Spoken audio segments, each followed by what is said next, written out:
Como decíamos ayer, profesor Bustillo, en estos días exactamente se está conmemorando. Yo no sé si se puede decir conmemorando o qué verbo darle. Rememorando, ¿no? Rememorando A Primera la Guerra quinta Mundial. catástrofe más grande de la historia universal, la Primera Guerra Mundial. 9 millones de muertos. Que se inició en... mundial. Sí, sí fue mundial, aun cuando Estados Unidos, que entró tardecito, la llamaba En 1917. Sí. la Guerra Europea. La Guerra Europea. Lo mismo que esa es una cosa que hay que arreglar algún día, cuando hablamos de la Guerra Mundial. ¿Y cuándo fue que empezó la Guerra Mundial? Eso no fue en el 39 ni en el 40. Bueno, en el sí, 40. la Segunda Guerra Mundial empezó. Pero eso no es objeto de esto. En este Pero momento eso es estamos con la Primera Guerra. ¿Por qué se dio la Primera Guerra Mundial, profesor Bustillo? Bueno, ¿Cuál fue la chispa? la chispa que hizo saltar por los aires todos los arsenales de Europa que estaban ya dispuestos para la guerra fue la muerte del archiduque Francisco Fernando en Sarajevo. Fue a la alcaldía de Sarajevo y un estudiante paneslavo, Gabrielo Princip, dispara sobre la humanidad del príncipe y de Sofía Chotet, la archiduquesa. Era un matrimonio morganático, pero el emperador de Austria tuvo que aceptar los acontecimientos y cabalgar sobre ellos, porque el príncipe casó en contra de la opinión del emperador, que no le favorecía para nada. Y entonces, a ver, 100 años después, ese muchacho que disparó sobre los reyes es considerado un héroe en Serbia. ¿Por qué? Bueno, porque Serbia es eslava, y ustedes entendamos que el paneslavismo ya se había tomado a Europa, o por lo menos los países que tenían sangre eslava. Sobre todo el paneslavismo venía de la literatura. ¿De quiénes? De León Tolstoy, de Fedor Dostoyevsky, de Belinsky. Había todo un movimiento literario paneslavista. A Rusia le corresponde dirigir el Oriente. Esa era la consigna del paneslavismo oriental. Los eslavos. Los eslavos, sí, señor. Que 15, 20 años más tarde serían perseguidos por los alemanes. Exacto. Los Untermenschen, que decían estos alemanes. Pero entonces, muy bien, pareciera que el imperio austrohúngaro, y de todas maneras fue Austria la que inició las hostilidades, oprimía a Serbia, y esto se tomó como un gesto de liberación. Sí, Inglaterra y Francia le habían prometido ayuda a Serbia. Es decir, si Austria quiere investigar por su propia cuenta, ya eso estaba sobre el tapete.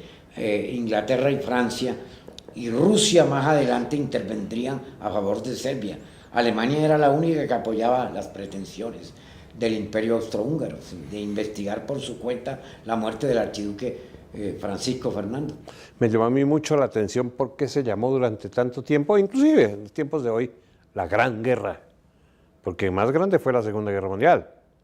Sí, la Primera Guerra Mundial, porque de verdad comenzaron las etapas de las grandes guerras, la Primera y la Segunda Guerra Mundial, y ojalá que no comience la tercera, que al decir de Albert Einstein será con palos de nuevo, porque nada quedará de las armas que en estos momentos están presentes, será con palos, diría Albert Einstein. ¿Sí? Comenzó la Primera Guerra Mundial, la Gran Guerra. Bueno, pero es decir, esta guerra, para los que estamos ya 100 años lejos de ella, nos trajo unas enseñanzas impresionantes.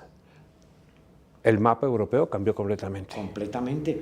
Por ejemplo, y las dinastías que zozobraron, cayeron las dinastías, cayó el imperio austrohúngaro, cayó la dinastía Romanov en Rusia, porque se introdujo el bolchevismo. Si bolchinsto significa mayoría contra menchisto, los mencheviques, que es la minoría de la asamblea. Se impuso Lenin como Vladimir Ilich Ulyanov, el hombre del río Lena, porque en el río Lena mataron a su hermano, precisamente la policía zarista.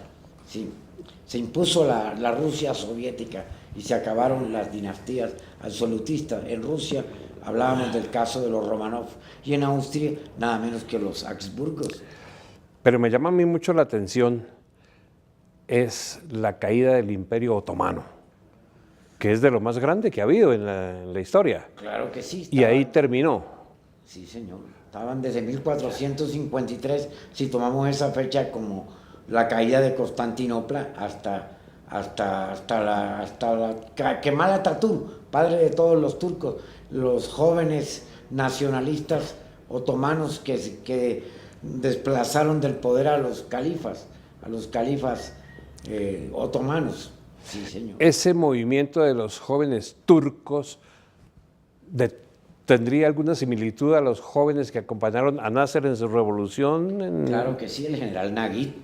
Claro, porque la revolución nacionalista egipcia fue hecha precisamente contra otro rey, contra Farouk. Recuerde usted. El rey Farouk. Ahora, esta guerra se finalizó con un error tremendo, a mi modo de ver, el Pacto de Versalles.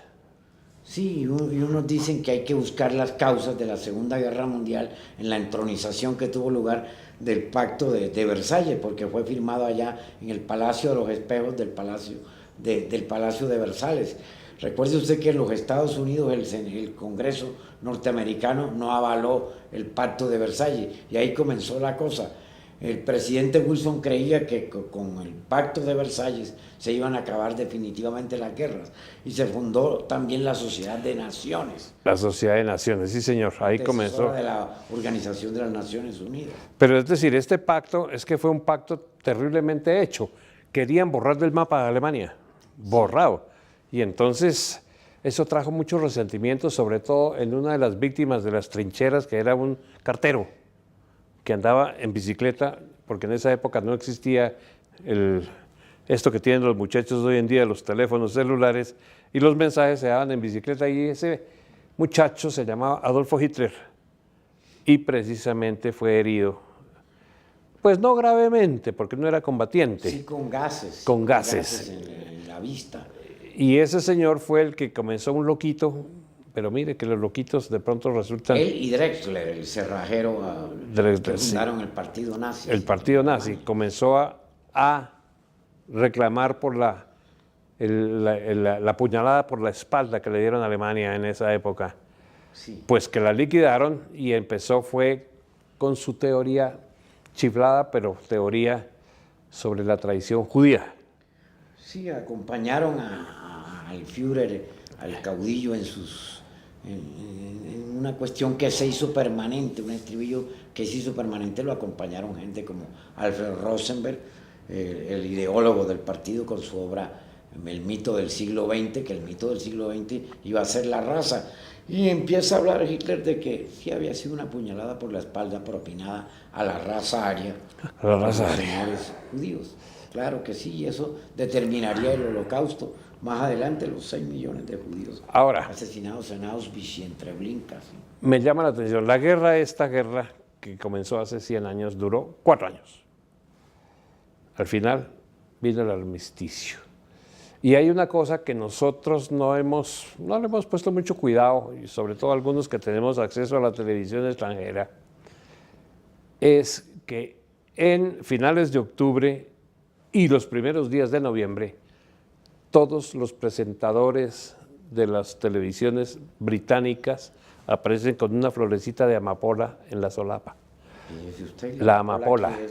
Es tenida como pues, representación o símbolo del narcotráfico. La amapola es el símbolo del narcotráfico, y resulta que ya es el símbolo de la paz. Fue la primera flor que floreció después de la guerra, y por eso se usa hoy en día, e inclusive entre los grandes homenajes que se han hecho en estos días para conmemorar esa guerra tan terrible, fue la construcción de una flor gigantesca en Inglaterra, de la amapola. Eso fue lo que nos deja como recuerdo esa guerra, la amapola, como aquí entre nosotros la Cruz Roja se compra todos los años en beneficio de los lisiados de guerra. Los británicos salen entonces a la calle a rememorar eso. Y la reina sale a las 11:11, que fue cuando se firmó la paz, el del mes 11. Eso es impresionante. Todo el país se paraliza durante 2 minutos, donde quiera que esté, después de 100 años. Eso es lo que se está rememorando ahora. Esperemos que... Nos espera hablar sobre el emperador Carlomagno. Ahora venimos a hablar otra de las cosas muy importantes para el próximo programa, sobre el año carolingio que se está celebrando este año, 1200 años de Carlomagno. Coronado en la catedral, sí. ¿Cómo no? En Roma, sí, por el Papa León, claro que sí.